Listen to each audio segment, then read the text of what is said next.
جس شخص کو قرآن مجید یاد نہ ہو اسے کیا کرنا چاہیے؟ سیدنا عبداللہ ابن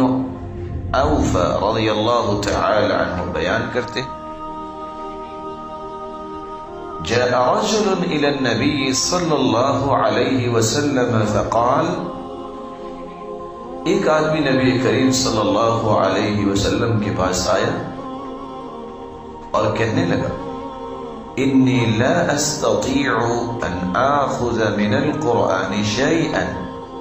مجھے قرآن مجید میں سے کچھ بھی یاد نہیں ہے،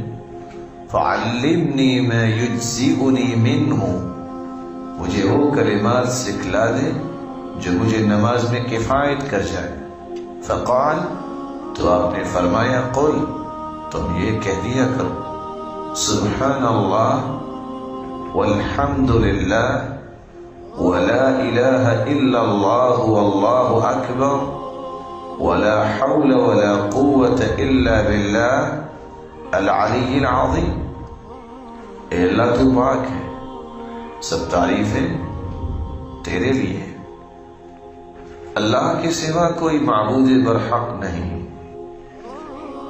اللہ سب سے بڑا ہے، وہ عظیم ہے، اور اس بلند والا کی توفیق کے بغیر نیکی کرنے کی طاقت انسان کو نہیں نصیب ہوتی، اور نہ ہی وہ برائی سے بچ سکتا۔